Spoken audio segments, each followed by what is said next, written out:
Okay बच्चों, जैसा कि अब हम क्लास 9 का सेकेंड टॉपिक आज स्टार्ट करने जा रहे हैं जिसका नाम है पॉलिनोमियल। हम लोग समझते हैं कि पॉलिनोमियल क्या होता है, ठीक है ना। पॉलिनोमियल के टर्म को अच्छे से सीखते हैं हम लोग। देखो, पॉलिनोमियल एक तरह का एक अलजेब्रिक एक्सप्रेशन होता है, जैसे हमने लिखा है एक्स की पावर 3 प्लस 2 एक्स की पावर 2 प्लस 5, राइट। इस एक्सप्रेशन को हम लोग पॉलिनोमियल बोलेंगे। क्यों? क्योंकि इस एक्सप्रेशन में अगर हम लोग देखें तो जो वेरिएबल है वो इन द टर्म ऑफ एक्स है, और दूसरी बात सिर्फ एक्स ही की फॉर्म में नहीं, किसी भी अननोन में हो सकता है। अननोन हम लोग ने जैसा कि पढ़ा ए टू जेड कितने अननोन होते हैं हमारे पास, जितने ये ABCDs हमारे पास जितने अल्फ़ाबेट है सब अननोन है 26, राइट। तो अगर हम बात करें तो इनमें किसी भी फॉर्म में पॉलिनोमियल हो सकता है एक्स वाई जेड, ठीक है ना।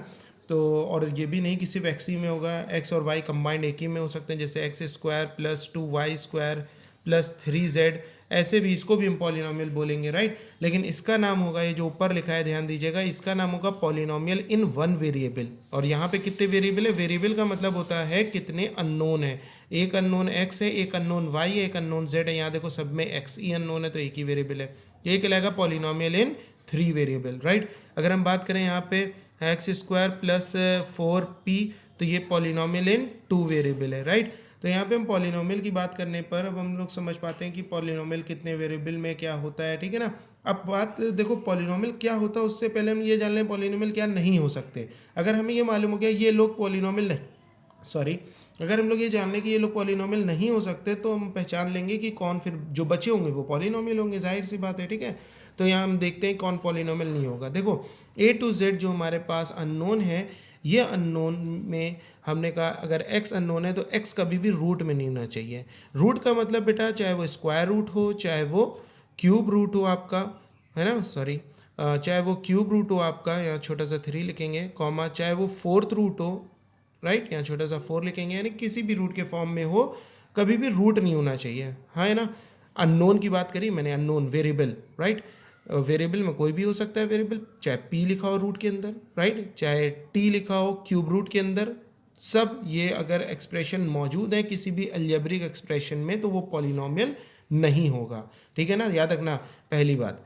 दूसरी बात है हमारे पास क्या, कि अगर कभी भी वेरिएबल अपॉन में लिखा है तो वो एक्सप्रेशन कभी भी पॉलिनोमियल नहीं होगा, ठीक है ना। चाहे 1/t हो, चाहे 1/p हो, चाहे 1/x हो, कुछ भी हो, बस अननोन अपॉन में नहीं चाहिए। अननोन मैंने बोला, वेरिएबल मैंने बोला, याद रखना, अननोन वेरिएबल का मतलब एक ही होता है। थर्ड की बात करें तो कभी भी किसी भी वेरिएबल की पावर निगेटिव नहीं होनी चाहिए, जैसे y की पावर हो गई या t की पावर हो गई, निगेटिव निगेटिव नहीं होनी चाहिए, राइट। या a की पावर हो गई -2 या x की पावर हो गई -5, राइट। तो कभी भी किसी वेरिएबल की उस अलजेब्रिक एक्सप्रेशन यानी कि ये मैंने बात करा था, ये सब अलजेब्रिक एक्सप्रेशन है, इनमें कभी भी जो भी वेरिएबल होगा उस वो पावर उसकी नेगेटिव नहीं होगी, वो अपॉन में नहीं होगा, वो कभी भी square root, cube root, fourth root में नहीं होगा, राइट, या फिफ्थ रूट में नहीं होगा। चौथी और लास्ट बात, कभी भी किसी वेरिएबल की पावर फ्रैक्शन नहीं होगी, है ना, फ्रैक्शन। जैसे हम बात करें y की पावर फ्रैक्शन मतलब 1/2 इस तरह से, है ना। और या कुछ भी हो, t हो, वेरिएबल होना चाहिए बस, 2/3 कुछ भी हो, उसकी पावर कभी भी फ्रैक्शन नहीं होगी। अगर इन चारों में से कोई भी बात उस अलजेब्रिक एक्सप्रेशन में मौजूद है तो वो पॉलिनोमियल नहीं होगा। बहुत आसान शब्दों में बताया, इसका एग्जाम्पल देखते हैं। जैसे हमने कहा x की पावर 3 प्लस 2x की पावर -1 प्लस 5, तो ये पॉलिनोमियल होगा कि नहीं? नहीं होगा। क्यों? क्योंकि इसमें देखा हमने कि जो वेरिएबल है, वेरिएबल का मतलब अननोन, राइट। अननोन में हमने कहा था इन चारों में से कोई केस नहीं होना चाहिए, तो यहाँ पे हम देख रहे हैं पावर निगेटिव नहीं होना चाहिए किसी भी वेरिएबल की, तो यहाँ पे हमने देखा वेरिएबल की पावर निगेटिव हो रही है, राइट। तो ये पॉलिनोमियल नहीं होगा। अगर हम बात करें जेड रूट में +2, तो ये भी पॉलिनोमियल नहीं हुआ, क्योंकि यहाँ पे हमने देखा जो वेरिएबल है वो रूट में है, जबकि हमने बताया था वेरिएबल कभी भी रूट में, स्क्वायर रूट, क्यूब रूट या कोई भी टाइप का रूट हो नहीं हो सकता, राइट। तो ये भी पॉलिनोमियल नहीं होगा, सही। अगर हम बात करें 3/x प्लस 5 की, तो ये भी पॉलिनोमियल नहीं होगा क्योंकि वेरिएबल अपॉन में लिखा हुआ है, राइट। इस तरह से पॉलिनोमियल नहीं हो सकते। अगर हम बात करें जो हमने 3 एक्सप्रेशन लिखे थे अलजेब्रिक, ये पॉलिनोमियल होंगे क्योंकि यहाँ पे कोई भी वेरिएबल ना पावर नेगेटिव है, ना वेरिएबल अपॉन में है, ना वेरिएबल रूट में है, ना वेरिएबल की पावर फ्रैक्शन है ना, ये पॉलिनोमियल होगा। ये भी होगा, ये भी होगा, लेकिन ये एक वेरिएबल का पॉलिनोमियल होगा, ये 3 वेरिएबल का होगा और ये 2 वेरिएबल का होगा, राइट। अब हम बात करते हैं पॉलिनोमियल के बाद हम बात करते हैं डिग्री की। डिग्री, अब जल्दी से समझते हैं। डिग्री का मतलब होता है हाईएस्ट पावर,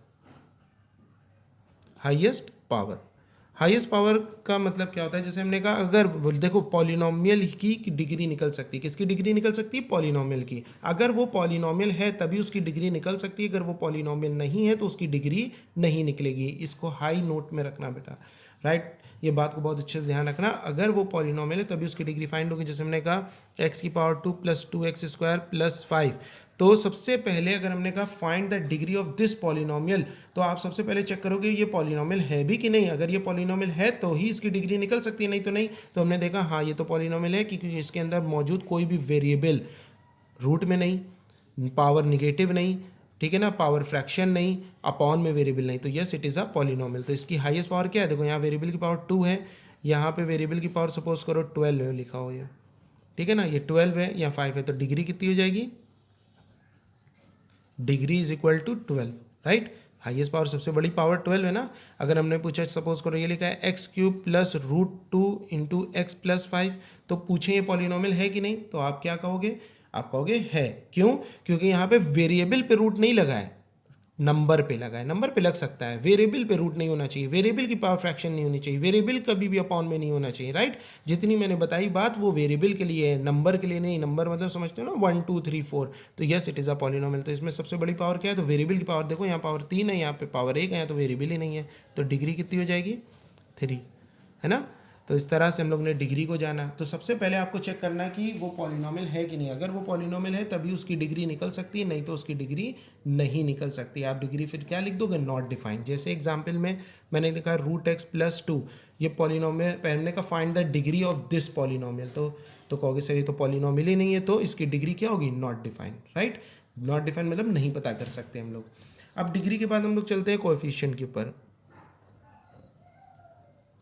कोफिशिएंट का क्या मतलब होता है, देखो जैसे हमने कहा 2x² y में, ठीक है ना, हमने कहा 2x² y में x का कोफिशिएंट बताओ, ठीक है ना, coefficient of x in 2x² y, right. हमने कहा 2x² y में x का कोफिशिएंट बताओ। तो यहाँ पे हम लोग क्या करेंगे, अगर इसका कोफिशिएंट पूछा जाएगा तो जिसका पूछा जा रहा है उसको हटा दो। x पूछा जा रहा है ना, तो हम एक x, यहाँ x कितने हैं, 2, तो एक x को हटा देंगे तो क्या बचेगा हमारे पास, बचेगा 2 बचेगा, x 1 बचेगा और 1 y बचेगा, सही ना। जिसको कह रहा है सिर्फ उतना हटाएंगे, अगर एक x कह रहा है एक x हटा देंगे, ठीक है। जैसे हमने कहा x² इन 2x² y, तो दोनों x² पूरा हटा देंगे तो बचा कौन, 2y, ठीक है, पर्टिकुलर उस टर्म में, राइट। जैसे हमने कहा x plus 2y plus 5t³, हमने कहा इस वाले एक्सप्रेशन में कोफिशिएंट बताओ t का, ठीक है ना। कोफिशिएंट t का बताना है इन x प्लस 2y 5t³। तो पहले ढूंढो t कहाँ लिखा, t यहाँ लिखा है, तो यहाँ पे हम लोग देखेंगे एक t हटाएंगे, क्योंकि एक t का है ना, t की पावर 1 है, तो एक t हटा देंगे, बचेगा क्या, 5t²। समझ में आया ना, क्योंकि एक हट गया तो 3 थे, एक कम हो गया तो 2 बचे, क्योंकि अगर कोई पावर यहाँ लिखी जाती है, जानते हो गए आप, तो पावर कुछ नहीं, तो 1 है इसका मतलब, तो एक हटा देंगे, सही ना। तो अब हम बात कर रहे थे कोफिशिएंट की, तो सबसे पहले हम लोग देखना है वो जिसका हमने कोफिशिएंट पूछा वो कहाँ पे लिखा है, यानी किस टर्म में लिखा है, उस टर्म में जाके उस टर्म को रिप्लेस कर दो जितने का कोफिशिएंट पूछा जा रहा है। सपोज करो हमने कहा एक्स वाई का कोफिशिएंट बताओ इन 3xyz। 3xyz में एक्स वाई का कोफिशिएंट, तो एक एक्स एक वाई हटाना है, एक्स की पावर 1 है ना, वाई की पावर 1 है, तो एक एक्स एक वाई, यहाँ तो एक ही एक्स एक ही वाई है, तो बचेगा क्या, 3z, सही ना। तो कोफिशिएंट समझ में आ गया। अब देखो टर्म्स क्या होते हैं, टर्म्स तो आप लोग जानते हो कि जहाँ एडिशन सब्ट्रैक्शन आता है वहाँ से टर्म ब्रेक हो जाते हैं। जैसे हमने कहा x plus y minus z, ये कितने टर्म है, तो यहाँ प्लस साइन आ गया, तो मतलब यहाँ तक एक टर्म, प्लस यहाँ से दूसरा टर्म, फिर ये तीसरा टर्म, राइट। प्लस और माइनस साइन से टर्म ब्रेक होते हैं, मल्टीप्लाई से टर्म ब्रेक नहीं होते। जैसे x multiply by y plus z लिखा है, तो ये पूरा एक ही टर्म होगा, क्योंकि मल्टीप्लाई साइन से टर्म ब्रेक नहीं होता है। तो यहाँ से यहाँ तक एक टर्म, लेकिन प्लस साइन आता है तो टर्म ब्रेक हो जाता है, ये दूसरा टर्म ब्रेक, ठीक है ना। तो बेटा मैंने कहा अगर एक टर्म होगा, समझ में आया ना टर्म, जैसे हमने कहा x plus y upon z plus 7, तो ये कितने टर्म है, ये भी हमारे 3 ही टर्म है। क्यों, क्योंकि मैंने कहा था प्लस माइनस साइन से टर्म ब्रेक होता है। टर्म किससे ब्रेक होता है, कौन से साइन से, प्लस माइनस से, लेकिन मल्टीप्लाई डिवाइड साइन से टर्म ब्रेक नहीं होता है। तो यहाँ डिवाइड है तो ये टर्म ब्रेक नहीं होगा, ये एक ही टर्म है, ये पूरा दूसरा टर्म है, ये 3 टर्म है, राइट। अगर हम बात करें x multiply by y multiply by z plus 2 minus 6t, तो ये कितने टर्म है, तो यहाँ से यहाँ तक एक ही टर्म होगा ना, क्योंकि मल्टीप्लाई साइन लगा है, मल्टीप्लाई साइन से टर्म ब्रेक नहीं होता है। यहाँ प्लस आ गया था टर्म ब्रेक हो गया, फिर यहाँ से यहाँ तक टर्म ब्रेक हो गया क्योंकि माइनस साइन आ गया, तो ये दूसरा टर्म हो गया और ये तीसरा टर्म हो गया, राइट। तो अब आपको ये याद रखना है, अगर एक टर्म होगा, वन टर्म होगा, तो हम उसको बोलेंगे मोनोमियल। क्या बोलेंगे, मोनोमियल, राइट। अगर दो टर्म होंगे तो हम उसको बोलेंगे बाइनोमियल, तीन टर्म होंगे तो हम उसको बोलेंगे ट्राइनोमियल, राइट। ये बातें आप याद रखना। तो अभी हम लोग ने क्या सीखा, डिग्री क्या होती है, डिग्री समझ गए। कोफिशिएंट क्या होता है, जिसका भी कोफिशिएंट कहेगा, जिस एक्सप्रेशन में हम उस एक्सप्रेशन से उस वाली वैल्यू को हटा देंगे और जो बचेगा वो हमारा आंसर होगा, सही ना। ये हमारे पास एक टर्म वाले को मोनोमियल, दो टर्म को बाइनोमियल, तीन टर्म को ट्राइनोमियल बोलते हैं। अब इसके आगे हम लोग अगर बढ़ते हैं तो हम लोग जान पाते हैं कि जैसे हमने कहा किसी पॉलिनोमियल की बात करें, तो जैसे हम बात कर रहे हैं कांस्टेंट पॉलिनोमियल का क्या मतलब होता है। कांस्टेंट पॉलिनोमियल का मतलब होता है जैसे नंबर टू सिर्फ नंबर लिखा है, इसके साथ कोई वेरिएबल नहीं है ना, तो ये कांस्टेंट पॉलिनोमियल है। 3 ये कांस्टेंट पॉलिनोमियल है। 8 ये कांस्टेंट पॉलिनोमियल है। 11 ये कांस्टेंट पॉलिनोमियल है। 18 कोई भी नंबर हो, बस उसके साथ कोई भी वेरिएबल मल्टीप्लाई नहीं होना चाहिए, तो वो कांस्टेंट पॉलिनोमियल है। जैसे हमने कहा 2x + 3, इसमें कांस्टेंट पॉलिनोमियल कौन है, 3 है ना, क्योंकि यहाँ पे तो 2 के साथ वेरिएबल मल्टीप्लाई है, तो ये कांस्टेंट नहीं है, ये वाला कांस्टेंट है, तो सिर्फ 3, राइट। समझ में आ गया हम लोग को।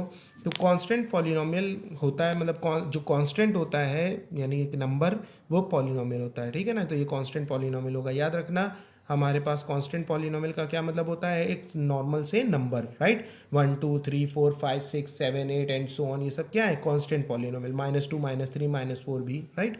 तो हम लोग ने समझा कि कांस्टेंट पॉलिनोमियल क्या होता है। अब हम आगे देखते हैं बेटा, आगे देखते हैं हम लोग। तो इसमें लिखा है जीरोज ऑफ अ पॉलिनोमियल। क्या लिखा है, zeros of a polynomial. Zeros of a polynomial का क्या मतलब है, बच्चे इसमें काफ़ी कंफ्यूज होते हैं।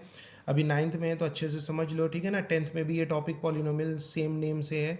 तो जीरोज ऑफ अ पॉलिनोमियल का क्या मतलब होता है, जैसे हमने कहा पॉलिनोमियल को हम लोग शो करते हैं P in the term of x, यानी पॉलिनोमियल एक्स की शक्ल में लिखा है। तो यहाँ पॉलिनोमियल का जो एल्जेब्रिक एक्सप्रेशन होगा वो कैसा होगा, एक्स की शक्ल में, 2x² + 3x + 5, है ना। पहले ये लिखना सीख लो, फिर जीरोज ऑफ अ पॉलिनोमियल बताते हैं। हमने कहा P in the term of x, P छोटा सा ब्रैकेट एक्स लिखा है, इसका मतलब होता है कि polynomial in the term of x है, राइट। अगर मैंने कहा P in the term of T, तो यहाँ जो भी एक्सप्रेशन हम लिखने जा रहे हैं वो टी के टर्म में लिखेंगे, t + 5, है ना। मतलब वेरिएबल जो होगा वो सिर्फ टी होगा, टी के अलावा कुछ नहीं होगा। यहाँ हमने कहा polynomial in the term of H, small h, तो यहाँ पे लिखेंगे जो भी पॉलिनोमियल लिखेंगे, पॉलिनोमियल कुछ भी हो सकता है लेकिन वो होगा h की शक्ल में, जैसे h³ + 3h² + 2, है ना। तो ये हमारे ये तो हम समझ गए इसको कैसे हम लोग डिफाइन करते हैं। p का मतलब polynomial in the term of t, p का मतलब polynomial in the term of h, p का मतलब polynomial in the term of x। अब हम बात करते हैं जीरोज ऑफ अ पॉलिनोमियल। देखो जीरोस का मतलब क्या होता है, जैसे हमने एक लिखा polynomial in the term of x, एक पॉलिनोमियल लिखा x + 5, है ना, ठीक है। ये polynomial in the term of x है, पॉलिनोमियल है, अभी मैंने आपको पीछे सिखाया पॉलिनोमियल क्या होते हैं, तो ये polynomial in the term of x है, राइट। तो अगर हमने कहा इसका जीरोस पता करो, तो इसका जीरोस पता करने का मतलब है इस पॉलिनोमियल में जो अननोन है यानी x, उसकी एक ऐसी वैल्यू बताओ जिस पे ये पूरा पॉलिनोमियल जीरो हो जाए, राइट। तो बताओ क्या होगा, तो सोचो। जैसे मैंने कहा x की वैल्यू अगर -5 इसमें डाल दूँ, चेक करो, x की जगह -5 डालते हैं, -5 + 5 तो था ही नंबर, ठीक है ना, माइनस प्लस 0 0 हो गया, है ना। Polynomial in the term of x कितना हो गया, जब हमने x की जगह -5 डाला, यहाँ पे तो लिखेंगे ना -5, ठीक है ना। तो पॉलिनोमियल में जब x की जगह -5 डाला तो यहाँ भी -5 डाला, तो देखा क्या 0 हो गया, तो यहाँ पे तो 0 हो गया। तो यानी कि जीरोस क्या होगा, x की किस वैल्यू पे वो 0 हुआ, -5 पे, तो ये इसका क्या कहलाएगा, जीरोस। क्या कहलाएगा, जीरोस। समझ में आया ना। तो अभी हम लोग ने सीखा क्या कि पॉलिनोमियल का जीरोस अगर निकालना हो तो हम लोग क्या देखते हैं, उसके वो पॉलिनोमियल जिस वेरिएबल में x y z, उसमें वो जिस फॉर्म में, अगर वो x फॉर्म में तो x की वो वैल्यू जिसमें वो पूरा पॉलिनोमियल जीरो हो जाए, तो वो वैल्यू क्या कहलाएगी, zeros of a polynomial, right. अगर पॉलिनोमियल t में है तो t की वो वैल्यू जिस पे वो जीरो हो जाए, तो वो वैल्यू क्या कहलाएगी, जीरोज ऑफ अ पॉलिनोमियल, है ना। अगर वो h की शक्ल में है तो h की वो वैल्यू जिस पे वो पॉलिनोमियल जीरो हो जाए, तो h की वो वैल्यू क्या कहलाएगी, zeros of a polynomial, right. तो अब हम बात कर रहे थे जीरोज ऑफ अ पॉलिनोमियल की, तो एक और एग्जांपल लेते हैं। जैसे polynomial in the term of x हमने लिया 3x + 9, है ना। तो ये polynomial in the term of x है, राइट। हमने कहा एक्स की ऐसी वैल्यू बताओ जिस पे ये पूरा पॉलिनोमियल जीरो हो जाए। तो यहाँ तो बड़ा इजी था, तो हमने डायरेक्टली सोच लिया। ये थोड़ा सा टिपिकल हो गया। अभी आप ये बता दोगे तो हम और टिपिकल ले लेंगे। तो बेटा यहाँ पे एक्स की ऐसी कौन सी वैल्यू होगी जिस पे ये जीरो हो जाए। तो सोचने से बेहतर है आप क्या करो, इस पूरे को जीरो के बराबर कर दो। इसको जीरो करना है ना इस पूरे को, तो इस पूरे को हम जीरो के बराबर करके एक्स की वैल्यू निकाल लेंगे। लीनियर इक्वेशन सॉल्व करना आता है ना, 9 को उधर ट्रांसफर करेंगे, -9 हो जाएगा। x is equal to -9/3, right. 3 सा x इज इक्वल टू -3। तो x की किस वैल्यू पे, -3 पे ये पूरा पॉलिनोमियल जीरो होगा, राइट। तो हमने क्या कहा था, पॉलिनोमियल उस पॉलिनोमियल जिस टर्म में, यानी वो पॉलिनोमियल जिस वेरिएबल के फॉर्म में, वो वेरिएबल की एक ऐसी वैल्यू जिस पे वो पूरा पॉलिनोमियल जीरो हो जाए, तो वो वैल्यू हमारा जीरो ऑफ अ पॉलिनोमियल बनती है, राइट। वेरिएबल का मतलब अननोन, राइट। जैसे ये पॉलिनोमियल x के शक्ल में है, तो x की एक ऐसी वैल्यू जिस पे पूरा पॉलिनोमियल जीरो हो जाए, तो वो वैल्यू क्या कहलाएगी, zero of a polynomial, right. तो अगर हम जब ढूंढ लेते हैं तो बड़ा इजी है। तो ओरल हम लोग को नहीं ढूंढना है, हम लोग को क्या करना है, किसी भी लीनियर पॉलिनोमियल का अगर हमसे जीरोस पूछेगा तो हम क्या करेंगे, उसको जीरो के बराबर कर देंगे, ठीक है ना। अब लीनियर आपको समझ में आता है, ठीक है। देखो देखिए हम लीनियर बता देते हैं। लीनियर वर्ड जो मैंने बोला, देखो अगर डिग्री 1 होगी तो हम उसको बोलते हैं लीनियर पॉलिनोमियल। डिग्री का मतलब समझ रहे हो ना, पॉलिनोमियल की हाईएस्ट पावर बनते हैं। देखो यहाँ पे पावर, ये पॉलिनोमियल की सबसे बड़ी पावर क्या है, एक्स की पावर, या एक्स ही एक ही अननोन है ना, और उसकी पावर क्या है 1। यहाँ पे देखो एक्स की पावर 1, जो पावर कुछ नहीं होती तो 1 लेते हैं कि नहीं। तो ये क्या है, लीनियर पॉलिनोमियल। ये क्या है, लीनियर पॉलिनोमियल। उसी तरह से मैंने कहा अगर डिग्री का मतलब हाईएस्ट पावर है ना, अगर 2 होगी तो उसको बोलेंगे हम क्वाड्रेटिक पॉलिनोमियल।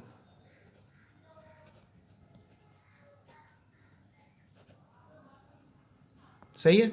डिग्री अगर 3 होगी तो हम इसको बोलेंगे क्यूबिक पॉलिनोमियल, ठीक है। ये हमारे 10th के टॉपिक हैं, क्वाड्रेटिक एंड क्यूबिक, और लीनियर भी मिलेगा 10th में बेटा हमें, ठीक है ना। डिग्री क्या होती है, अगर 1 यानी हाईएस्ट पावर 1 है, तो लीनियर पॉलिनोमियल, लीनियर इक्वेशन हमने छोटे क्लास में 8th में सीखा है किस तरह से सॉल्व करते हैं, तो वही लीनियर पॉलिनोमियल को भी हम उसी तरह से सॉल्व करेंगे। क्वाड्रेटिक और क्यूबिक को हम 10th क्लास में सीखेंगे किस तरह से सॉल्व करते हैं। तो अभी फिलहाल हम लीनियर के ऊपर बात कर रहे हैं, तो लीनियर के ऊपर हम आगे बात करते हैं, समझ गए ना। तो पॉलिनोमियल, अब जैसे हमने एक और दिया example, polynomial in the term of T. तो यहाँ क्या होगा, जैसे 5t - 8, राइट। तो हमने कहा find the zeros of this polynomial. तो बेटा टी की एक ऐसी वैल्यू जिस पे ये पूरा पॉलिनोमियल जीरो हो जाए, तो वो वैल्यू बन जाएगी जीरोज, है ना। तो हमने क्या करा, जिसको जीरो करना है, इस पूरे को जीरो करना है ना, तो हम इस पूरे को जीरो के बराबर कर देंगे। समझ में आया ना। हमें जिस भी पॉलिनोमियल का जीरोस पता करना होगा, उस पूरे पॉलिनोमियल एक्सप्रेशन को हम जीरो के बराबर कर देंगे। तो यहाँ से 5t = 8, ठीक है ना। 8 ट्रांसफर होगा, फिर ये मल्टीप्लाई में इधर आके डिवाइड में हो जाएगा। तो t की क्या हो गया, 8/5। तो t की 8/5 वैल्यू पे ये पूरा पॉलिनोमियल जीरो हो जाएगा। इसका मतलब है हमारा t की वैल्यू 8/5 क्या हो जाएगा, जीरोज ऑफ अ पॉलिनोमियल,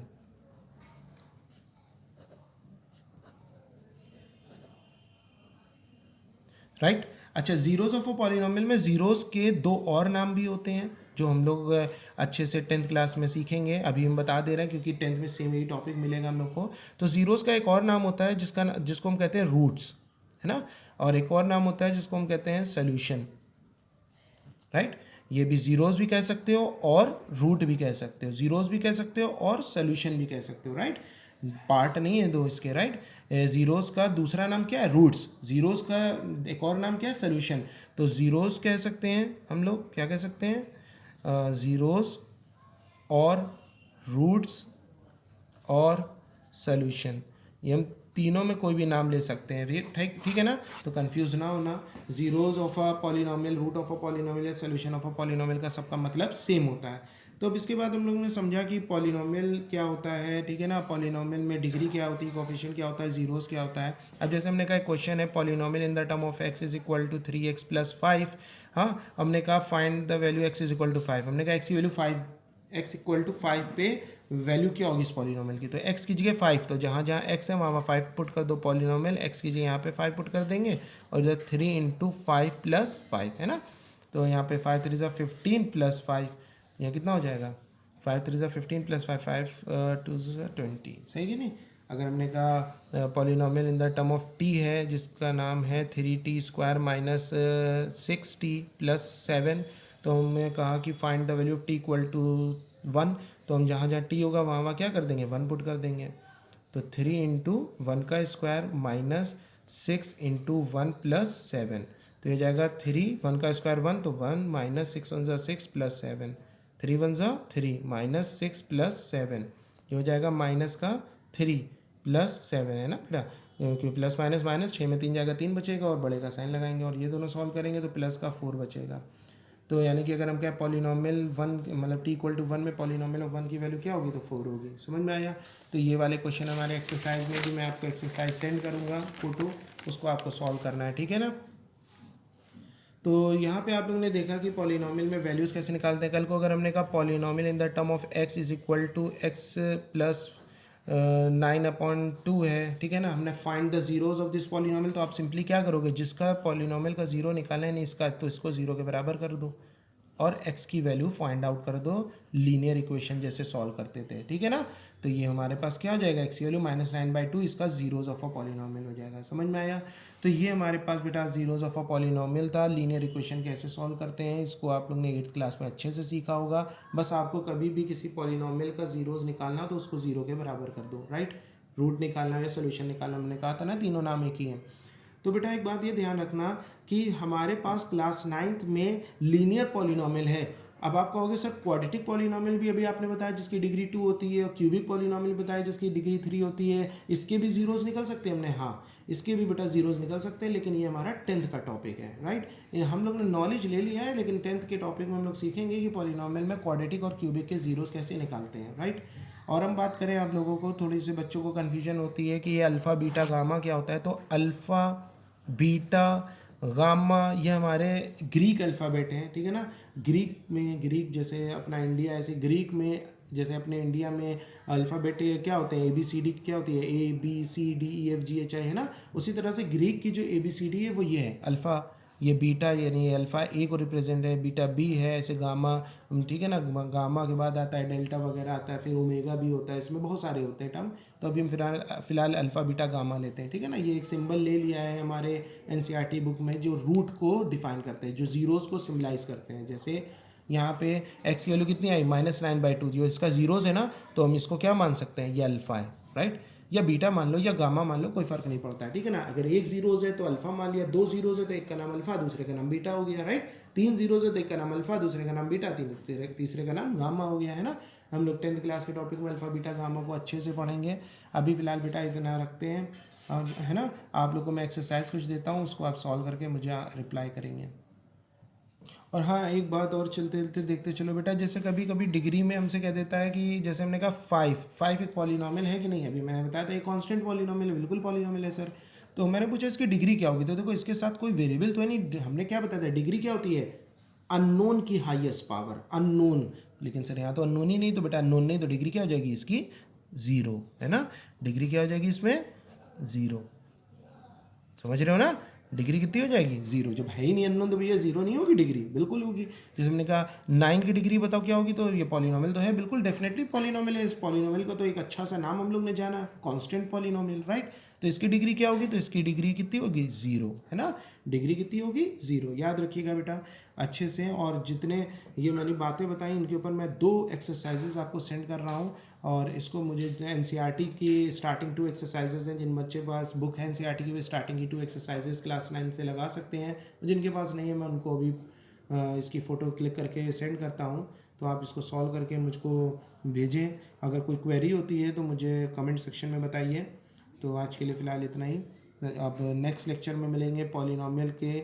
हम लोग नेक्स्ट लेक्चर में रिमाइंडर थ्योरम और फैक्टर थ्योरम को पढ़ के इस पॉलिनोमियल टॉपिक को ख़त्म करेंगे, राइट। तो आज के लिए फ़िलहाल इतना ही, थैंक यू।